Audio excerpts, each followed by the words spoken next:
And we're here with John Feitelberg. Feitelberg, what is up? How we doing, man? Thank you for having me. Of course, I see your Bruins rants on Twitter, and I said we need a new guest, we need someone new on this on Bruins Beat, and I said who better to have than Feitelberg, right? I mean, it's been disappointing this offseason.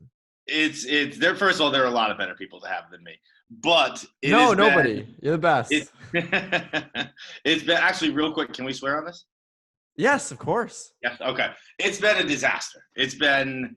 Wow, some swear there saying disaster. I would, dude. It's so lame to ask if you can swear and then swear right away. That was true. just to figure out, just to feel so out later on. It's been worst case scenario. I feel like. Yes, it has been. And I will say this. We record this on Monday mornings. We're recording this on Monday morning right now. No worse news, and this isn't even Bruins related. Doc Emrick retiring. I woke up to that news. I woke up around like 9 o'clock, look at my phone, Doc Emrick retiring. I'm like, what? Excuse me? That came out of nowhere. Doc Emrick has been like a stalwart in my life. There's a question. We have a game here called Answer the Internet where they're all just like weird, kind of crazy questions. There is a question in that game. If you could have one commentator commentate your sex life, who would it be? And my answer forever has been Doc Emrick. There actually might have been a time when it was Jack Edwards, but it was before. It was the original answer and the current answer were Doc Emrick because he could somehow even make that exciting. The only thing the website Deadspin Good ever did good was that clip where they just have him. It's like 20 minutes of him saying different words to describe a pass. And it's unbelievable. It's beautiful. It's artwork. It's poetry listening to Doc Emrick talk. Yes, that is the only good thing Deadspin's done. So I'm glad you prefaced it as the only good thing they've done. But yes, I was thinking Vince Scully for the sex game question, maybe. But I feel like that's a little too old-timey. It's a little, I'm an anti-Vince Scully guy. Are you really? Why? Because everyone loved him too much. I had to balance out the universe. Everything he did was the most interesting thing in the world. I remember there was a viral clip of him. It was like 3 minutes or something like that in the seventh inning talking about, I forget if it was dirt or butterflies or something weird. I'm like, I don't want this in a commentator. I want, to my experience, the greatest baseball is Don and Jerry. Yes. That's what I want. But they laugh too much at my sex game. They would laugh. They'd have like the pizza throwing laugh and that whole thing. But Jack Edwards would be a great one. Jack Edwards would actually be pretty good. He's so intense. He's cheering for you. He's going crazy. But almost too intense. Like Jack and Gus would be like, "Come on, man! You're over the top. I know it's not like that. Like this is a Pac-12 game at midnight on a Tuesday. Like I know you're not that into this." But yes, the Doc Emrick news stinks. It sucks that he's gonna be gone. I mean, incredible career. It's so funny though when legends like this retire, people kind of eulogize them as if they died. Yeah, so like all the thank you Doc, the videos, and it's all great. Like I am so for it. But it's almost like if you didn't know he retired, you'd think, oh, he must have died.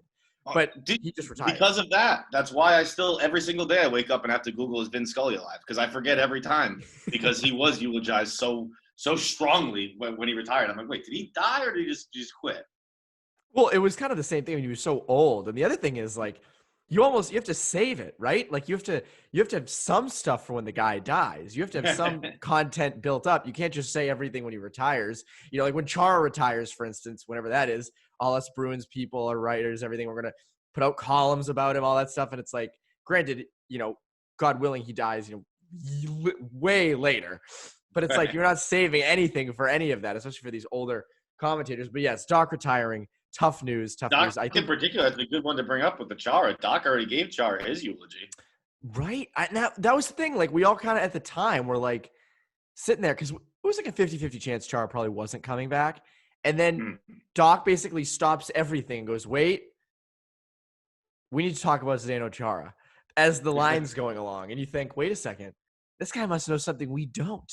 And then, of course, the questions after the game were all about Chara retiring. And then we asked him later that week, and he's like, no, I want to keep playing. And we're like, Doc, where are we getting that from? Maybe Doc's losing. I remember I was watching at a bar, and it was like, it was outdoors, COVID, so like there wasn't volume on the TV. So I was watching the game without volume and then just kind of following along on Twitter. And judging from Twitter, I was like, oh shit, Chara must have told Doc that he's done and he's out. And then it wasn't until much later when I got home and watched the post-game press conference and stuff like that, that I realized that he had said nothing of the sort. Yeah, and the funny thing with the Chara Emmerich thing was, like, Doc, I don't think Doc was in the bubble. Doc was home. Doc was calling those games from like his office, which was really weird. Right. Because he was great, and I love Doc, but he was like a tiny millisecond late on every call, and I was like, oh, for it's sure. like I'd say it's like when the audio doesn't match up to the screen. I couldn't take it, but you think about it, and it's like, when would Chara have said anything to Doc? Like, would he have got on a Zoom call with him? Would he have texted him? Like, I feel like that's not a relationship that I could see occurring. So I kind of thought about that after when Chara was saying his piece about he wants to keep playing, and I was like, oh, yeah, that actually really probably wouldn't have happened. Like, no, I don't know how they would have communicated. Insane if he just called Doc Emmerich. That would have been so anti-Chara. Yes. It would have been insane. Yes, it would have been. It would have been very insane. But so let's get into the offseason. Let's get into this stuff. So they signed Matt Grzelcyk. They re-signed Matt Grzelcyk. Very palatable deal. 4 years, $3.69 million a year, I think. What do you think? Originally reported by NHL.com as, what was it, 14.75 per year? Did they say that? Yeah, there was a typo. I think they said per season for what the total of the deal was. They also said Torrey Krug was re-signing with the Bruins, which was I think it was NHL, the Twitter account, like NHL was like, welcome Torrey Krug back to Boston. Really? Oh, like, I missed what? Yes, they did. They muffed that, but yes, they typically have a habit of messing up their tweets. But what do you think of Grzelcyk? Because everyone has a little bit of a different opinion on him. I'm going to be dead honest with you right here. I do not know how to evaluate defensemen. When I played hockey growing up, I intentionally didn't learn anything about defense, so you could never put me back. You suck. I was a defenseman. I could only play forward. I was like, dude, I don't pay attention to practice. I don't even know where their requirements are. I don't know where their places are. I know nothing about defense. And obviously, I know more than that. But that's what I would tell coaches. I would tell, like, the Pavel Bure quote, where, yeah, I'd play defense if I wasn't so good at scoring. But Grzelcyk, I like. I know the advanced stats show him and McAvoy are like the best defensive duo in the world. I don't know. I mean, I don't know analytics that well, but I'm willing to give that a shot if that's what they say. But I like Grzelcyk. He's a local hometown boy. Obviously, his dad worked at the arena.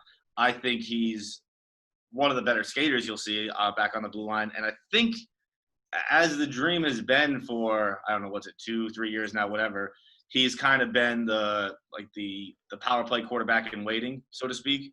So I have confidence that he can get that done. I think that of the moves this offseason, I don't think that's a bad one. No, it's probably the best one. I don't think there hasn't been many good ones. I mean, Craig Smith. There's been two. Yeah, it's Craig Smith and Matt Grzelcyk. That is it. And you mentioned power play quarterback in waiting. Now Torrey Krug is gone, posting cryptic messages on his Instagram story. Posts, the shot of his St. Louis Blues practice jersey with the eyeball emojis and all that stuff. And there's definitely some animosity towards Bruins upper management, it feels like, especially. I think there definitely is, and I think it's warranted. I think that the way the way they treated Krug is not the way you treat a beloved athlete, not in the locker room and in the city. From everything I've heard about the locker room, that like Krug's the guy. Chara's the silent leader. Bergeron's the one who's going to speak up when you need to hear it. But the guy who kind of instills the camaraderie and the rather famous Bruins camaraderie that like everyone's like, I'll die for this team. I mean, you saw it with the press conference after they got eliminated. Everyone was downright distraught, as most teams are. But it seemed to hit them particularly harder. And I think that was, from my understanding, very Krug-driven. That everyone loved Krug. Krug was the guy who always got the boys together. And I think just not even giving him a real offer, is not the way you want to handle a superstar. Because I think the guys in the locker room are going to go, well, what the fuck's happening upstairs? And then I think other free agents are going to look at that and say, I mean, don't get me wrong. Money always trumps all. But if you're between a few teams and you're like, well, they threw Krug out on his ass, and he was a hometown boy, like homegrown, not hometown boy, but homegrown, and they didn't even care about him. So why would they care about me in the future? Yeah, I mean, I look at that, and I remember when it happened, I mean, we knew Krug was probably gone just the way that the talks had been and, what Krug was saying. I mean, he was clearly pissed, and what Sweeney was saying, which was a lot of nothing and a lot of like, we're just trying to move on with this. But St. Louis seemed so off the board. I remember in his press conference the night he signed, they were like, was St. Louis ever in the cards? He's like, no, not until today when they call with an offer. And I was just thinking, like, that's a pretty big move to be like, oh, I'm just going to go from Boston to St. Louis, today. I'm just going to do it. And it was so odd to me. I'm sure they did it. I'm sure they covered their bases. Yeah. But like, if the Bruins offer was it 6.5, and they pulled it.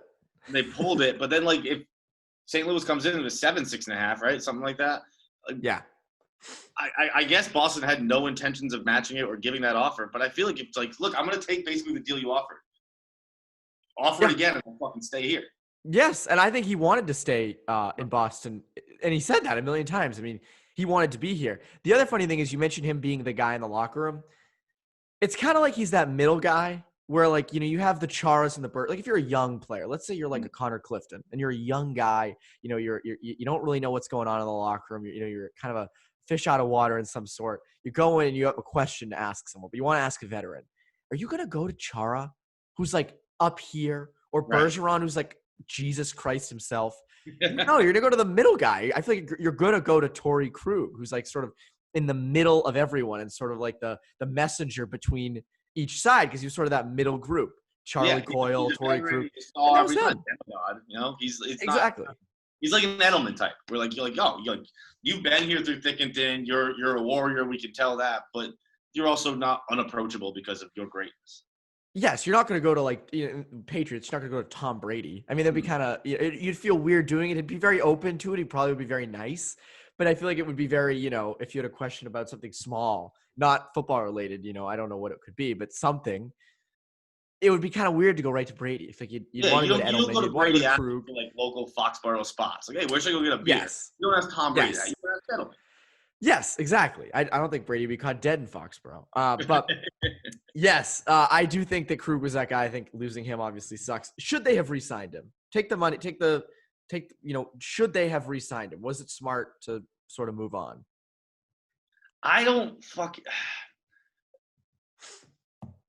I think his game will age. I do too. Because he's not a bruiser, which is why people in Boston hate him, because he doesn't fucking fight every 3 seconds. But not everyone hate, obviously love, but why that was the knock on him. Like, oh, he doesn't fucking lay the body. Oh, he's 5'9". So what do you expect? But I don't know. Like, look at guys like Niedermeyer. Like, they were puck moving defensemen who played. I mean, how old was Niedermeyer when he retired? 40s. I think he was early 40s. Yeah. So like a 31-year-old with a 6-year deal or a 7-year deal, you'll probably have some wasted money on the end where you can't really move anymore. But I think barring like a significant injury, I don't see why Torrey Krug's game can't age. Yeah, I mean, it's funny because I look at this Bruins team, and my opinion during the season was you have to re-sign Krug. Why? Like, obvious, duh. But that was also when there wasn't going to be a flat cap, and the cap was just going to probably go up to like 85 or 84, whatever it was. But of course, then a pandemic hits, screws all these free agents over, and now the Bruins are caught with a little bit of cap space, but you don't know what's going to come in future years. You got to pay McAvoy, you got to pay Pastrnak down the line, you got to do all these things. I don't know if you have to pay Pastrnak. I think he'll play for free. Okay, all right, that's fair. He'll play for like clam chowder down at Legal Seafood. You would give him a blank check, but I think if you ask him nicely, David Pastrnak will play hockey for free. So you just say, David, we'd really appreciate if you played hockey for free this year. He's gonna be like, oh, of course, yes, obviously. I love games. Hockey, I love it. It's the best. You're right, though. That is something he would do. He would definitely be like, I mean, as long as you give me a gift card to, not the Forest isn't there anymore, but Tavern in the Square, I'm good. Do it for Dunkin' gift cards from the commercials. But you do have to pay these guys. It sucks. I wish you didn't have to. You could goad them into playing for free. You could give them, supermarket gift cards. But I do think that someone like Krug, the money in the end is going to be tough down the line. You don't know what that's going to be like. And you also don't know, and this might be unpopular, you don't know how long this Bruins team is going to be contending for. Like contending. Like The cup, everyone says cup window's closing. You look ahead, what's the future after Krejci and Bergeron down the middle? What's the future, especially now on defense? Chara might be gone. Krug is gone. Your left side is Grzelcyk, Lauzon, John Moore. I mean, you don't have like a solid left side. Grzelcyk's great, but other than that, it's kind of an open season. So you don't know what this is going to entail. Also, you needed to get a little bit bigger on the left side. Like, not to sound like one of those, old Bruins fans who, love Milan Lucic. You do have to have a little bit of size on the back end, and I feel like they were definitely missing that with Krug. So Krug gone, Grzelcyk in. I want to hear your thoughts on this. Last week, Marchand and Pastrnak out for the start of the season. What'd you think? I thought it's about time they announce it, because that Pastrnak in particular was the worst kept secret in the history of the world. I mean, He was like hanging around Boston on crutches, and it's like, hey guys, why don't we make a statement about what's wrong with the guys? But I don't know. That's one I can't get too worked up about or concerned about yet, because we don't even know a start date. Like, they both might be ready to go by the start of the season. If you're not going to tell me, I know they're aiming for, was it mid-January? January 1st is supposed to start. January 1st, first start? Okay. So I know they're aiming for early January, but with Gary Bettman, I don't think anything's set in stone. So, That's true. I wouldn't be shocked to see it be February 1st. I wouldn't be shocked to see mid-February. I think they're still evaluating, like, how worn down guys are after the bubble. Everything's so fluid and unexpected, and there's really no plan for anything, that if it started January 1st, I'd be very surprised. So I'm not overly concerned about injuries preventing the start of the season. The Bruins usually are a little bit of a slow start anyway. They kind of find their stride after.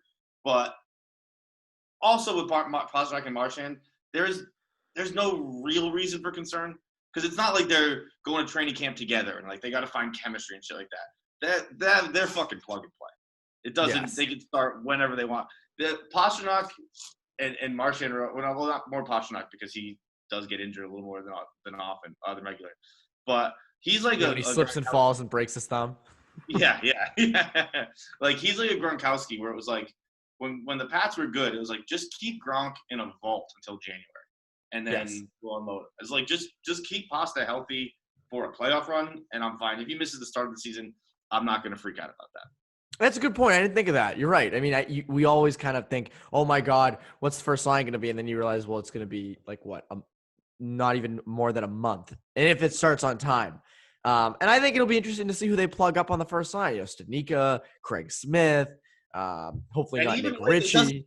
The great thing is it doesn't matter.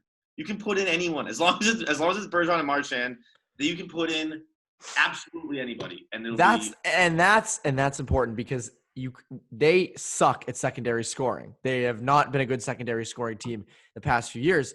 If you find that Anders Bjork works well with Marchand and Bergeron, or Craig Smith or someone, you can move Pastrnak down with Krejci, and boom, you have a much because the perfection line, first of all, is bullshit. No one calls it that. NBC does to trying to force it down our throats. No one calls them the perfection line. But what was it? It was right before the playoff run that ended with the cup loss, when Pasta was hurt, and they had just Heinen up with the first line, and they barely missed a step. It was, you can put in anybody, so might as well put Pastrnak down on the second line. I think he should play with Krejci. I've always thought that. Yes. No, I've always thought, if you can't get production from the Krejci line, just move Pastrnak down. Like, okay, yeah, the first line won't score 4 points a game, but so what? You'll have more spread out scoring. It's the most obvious thing. It's like when we were playing youth hockey, that you don't put the three best kids in the same line unless it's the last minute of the game. You spread them out. You spread out the talent.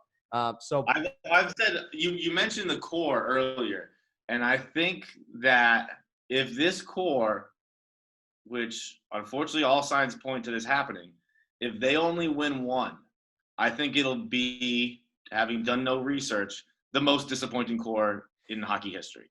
Because that team, and it'll be through no fault of the players. It'll be through no fault of the players. Because if you look back like the 2011 team, that team was primed for a Blackhawks-esque run. Like, just dominance there, year in, year out, fucking 3 cups, 4 cups, whatever Chicago ended up with. And they were ready for that. And through absolute just piss-poor management from the front office, They've been there. Don't get me wrong. They're a talented team who's always kind of a threat, but they've done nothing since then. They've been to the Cup twice. I love this conversation because I do think that it is time we evaluate their legacies because it is getting to the end. And you do look at it and go, you know, credit to them for being consistent winners, contenders. I mean, they were only missed the playoffs 2 out of the past, 13 years or something. I mean, it's ridiculous when you look at the face of it. And the 2 years that they missed the playoffs, they were still 90-point teams. It came down to the wire, and then missing the playoffs was the brutal 14, 15, and 15, 16 years closed last 2 full seasons. But you're right. I mean, they haven't, you know, they have the cup, but they're 1 for 3. Like that's right. and in other cities, I think you get away with it. You could, you know, like if you're in Detroit or you're in Arizona or you're in New York, I mean, you go to 3 championships at all. Like people are, you know, getting TPs in their pants over it. But you just here, you know, you have Brady and the Patriots who won 6. You have Ortiz and the Red Sox who he won 3. The team's won 4. They're 4 for 4. The Celtics have been disappointing. That's a whole nother story. But the Bruins 1 for 3. That's not too great. And again, I want to stress, I do not think the players have done everything you can ask for in players. They've been perennial all-stars or top-of-the-league players, always Selke, Norris Trophy winners with Chara and Bergeron.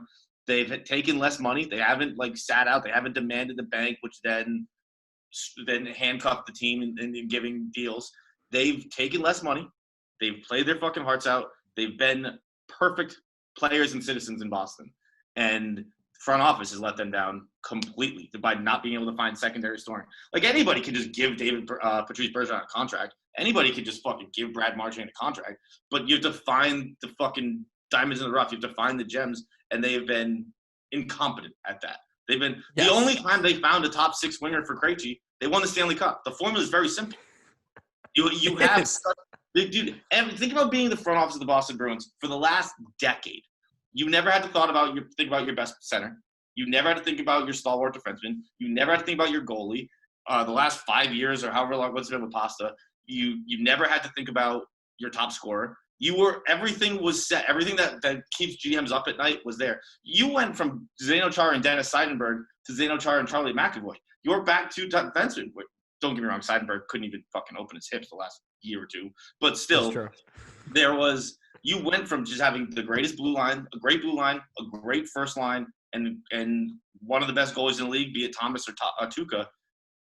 You don't have to even think about the things that are the hardest thing to think about. You don't even have to consider it. All you have to do is find secondary scoring, and they have been inept at it. Yes. I mean, I'll give them Pastrnak because that's a thing. I mean, you got him, which was you drafted him, you developed him more. Was that Chiarelli or was that Sweeney? That was Chiarelli. That was Chiarelli, which is really odd to think Chiarelli did anything good. But because Chiarelli, I mean, great at negotiating contracts. I don't know what he has on everybody, but Marchand and Pasta are insanely underpaid already. Yes. And it makes no sense. They both have 4, 5, 6 years left on their deals, and they're already very underpaid. But aside from that, I mean, I don't know those are Chiarelli's guys that you're just like, well, you're a great player. Here's money. That's not fucking hard to do. I could do that. Well, also, people kind of forget with Chiarelli. Jeff Gorton was GM for 3 months in 2006, and he had that 2006 draft where they drafted Lucic, Marchand. They went on. I think he laid the groundwork for signing Chara and Savard. So Chiarelli, a lot of people kind of give credit to Chiarelli for that. That's really not even Chiarelli. Yeah. So you look at the GMs. I mean, Sweeney again. The one good thing he has been good at is re-signing his own guys. You know, you can go through the whole list: Halak, Marchand, Pastrnak, Grzelcyk. Now, great at re-signing his own guys. But you're right. I mean, the secondary scoring, it's you have the framework. I always say this, the team, the as you say, the core you have now, that doesn't just come around every couple of years. Murder for that. All I have to do is find third line guys, second line guys, done. Because I have Hall of Famers. I have a bunch of Hall of Famers and superstars on this team already. I can handle the other shit. What do you think about Game 7 against the Blues, though? That's kind of on the players. That one's on the players. I That was on the mean, players. they just didn't show up. So yeah, you have to put that on the players. I mean, that one was done as soon as the Marchand play. That was like yes. I was like, this is over. It's just How disappointing was that? You were there. I was there up in the Big J journalist booth, but you were there. Like, you were there, right? I think you were at the game. Yeah, I was at the game, and it was. I immediately just like started sulking, and that I knew right then and there that it was just like, all right, these guys just don't have it tonight. They don't want it. Whatever you want to say, but that was a defining play for this Bruins core. Again, despite the fact that I think most of the blame goes on the front office for failing. And what's funny is, I remember right after it happened, Shaughnessy pointed it out. And when everything started, the last year for Boston sports have been kind of not amazing. I mean, the Bruins, you have the cup loss. Marchand gets off the ice. The Red Sox trade Mookie Betts. They've been putrid this year. Patriots lose Brady. So it's funny. And I remember Shaughnessy pointing out when Marchand went off the ice, ever since then, everything has gone wrong for Boston sports. And it's like, shit. That was a bad play, but I actually did a little research this morning, and I discovered that it's through no fault of anyone's that the sports vacuum that has hit Boston since COVID, really, because it's all Tom Brady's fault. Tom Brady is a supernatural hero who drags greatness with him wherever he goes. And when he leaves just a pile of rubble in his wake. He did it in San Francisco when he was born. He brought the 49ers. The 49ers were dominant from Tom Brady was born in 77. From 80 to 95, the 49ers were they won it in 81, 84, 87, 88, 94, I think, something along those lines. 95, Tom Brady moved to Michigan. Detroit Red Wings win 2 Stanley Cups, 96, 97, 97, 98. And also the greatest story in sports in that era is Avalanche Red Wings. That rivalry was insane those 4 years. 2000, Tom Brady moves to Boston. Obviously, we know what happened here from 2000 to 2000. Yes. 2020, Tom Brady moves to Tampa Bay. Lightning immediately win the Cup. Tampa Bay raised in the World Series. The Bucks are on primetime every night. It's just we had the magic here. We did. I mean, I guess he's sort of, and I saw you tweet that this morning, that is kind of like the good luck charm. You get that, and boom, you're good. I mean, he could go to Arizona, and they would have just ample success. The Cardinals would be, or not the Cardinals, the Diamondbacks would be in the World Series, and the Cardinals would be in the Super Bowl. People have heard of. Yes, the Coyotes would be in the Stanley Cup. It would be just amazing for the NHL. I'd actually know if I wanted OEL or not because I'd have fucking watched a single game he ever played in his life. Yeah, I mean, I'll be honest, the OEL stuff, you just look at the stats, look at the advanced analytics, and it's like, oh, that's a player who declined at age like 25. I don't think that is someone I'd want on the Bruins. But that scoop on Brady you have there, that is a all-time like moment. It doesn't make any sense. It's crazy. It's like I was half joking about it on Twitter last night, and then I kind of dove a little deeper, and I realized like it isn't just that he brings championships and greatness. The game itself changed. Like Bill Walsh brought in the West Coast offense. Fucking the Avalanche Red Wings rivalry was just a brand new thing introducing the Avalanche. Coming to Boston, Celtics invent super teams. Bruins bring the first cups in the 70s. Red Sox break the curse. Like it's not just like, oh, they win a championship. They changed the game. That is true. I mean, the Rays. I mean, the Rays have been doing this for a few years, but the Rays down there, pay, on a salary of like $20 total, go to the World Series. Like it is. I mean, it's like he's reinventing the wheel everywhere he goes. He just inspires so much in ingenuity and intelligence. That is incredible. That is a hell of a scoop. And like, so that's such a viral tweet. Like when you think of viral tweets, that is a perfect, like, if you could get that in 240 characters or less, that is such a viral tweet. It doesn't make any sense, Evan. It doesn't make any sense at all. All of the greatest. And you know what? If we want to really get down to brass tacks, when he was born in San Mateo, Silicon Valley was just getting started. That's where he changed the world over there too. Fuck. Yes. I didn't even think of that. And I guess you're right about that. I mean, it's Silicon Valley. I don't know what he did in Detroit. Maybe a couple of car manufacturers came back to Detroit in his time. Maybe then, but Jesus Christ. Jeez, the intelligence you bring to the So like the thing is, like, as disappointing as this offseason's been, it might be out of our hands. It might just be the plan of the world. It is. Just we have to suck now. And that's why I think we should be like preparing an Olympic style bid for Brady when he decides to finally retire. Like, we'll build you arenas, we'll build you monuments, we'll restructure our entire city planning for Tom Brady as long as you come live here because you bring what we need. So as long as he lives here, he doesn't have to play here or like be a GM here. As long as he wasn't playing when he was a kid, right? He was just living in San Francisco. It's true. So he just has to live here. All right. I don't know if that's going to happen because of Giselle, but I think if we organize a mass, like, pitch, a huge, the greatest PowerPoint you've ever seen in your life, and you just say, Tom, please come back. Massachusetts needs no tax break out the wazoo. We'll pay your taxes. You won't be taxed. I know you're wealthy, but we're not going to tax you. You can have every dollar you've ever earned. We'll give you money. We'll do anything. But that is and maybe the Bruins would have got Taylor Hall. What did you think of Taylor Hall going to Buffalo? That was nuts. What the hell's wrong with him? I can't figure Taylor Hall out. He's seems like a good guy, but everything he does just perplexes me. There's got to be some story that's with him, that's following him, that explains all of these moves. Everything, just like why Edmonton doesn't want him, why New Jersey doesn't want him, why Arizona feels like he probably didn't want Arizona, but just a player that good, a player who won an MVP 4 years ago, Hart Trophy. Oh my God, I think it's 3 now, but that's wild. That feels like yesterday.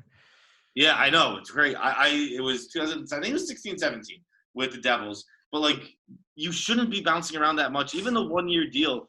I think I read that the Bruins were close on that, which to me, then, like, why do you fucking not choose Boston? I don't understand. I guess the only reason would be to put up your point totals with Jack Eichel because you're going to be like the guy for Jack Eichel. The other thing is, has a human ever lived in Edmonton, New Jersey, Arizona, and Buffalo willingly all in their life? I don't think so. No, I can definitively say no on that. I don't know. I don't look it up. No, there's no reason to look it up. Who would ever do that? I mean, maybe Arizona because like that's nice weather, but it's also like 135 degrees in the summer. But it's not nice weather. I've never even been to Arizona, but I just know it's not nice weather. That weather would suck. Yeah, I mean, maybe during the winter it's okay. I'll give him that. But in the summer, that sucks. That sucks. But New Jersey, Edmonton, Buffalo, I mean, good God. Like, that is trash. That is trash. But at any rate, Feitelberg, thank you for joining. Is there anything you'd like to plug before I let you go? I know you plugged the Brady piece, but is there anything else? Listen to KFC Radio if you want. If not, that's okay too. We understand. Okay, well, listen to Bruins Beat and KFC Radio. I'll say listen to both. Feitelberg, thank you for joining. And for CLNS Media, I'm Evan Marinofsky. You Bruins Beat listeners, have a great rest of your week.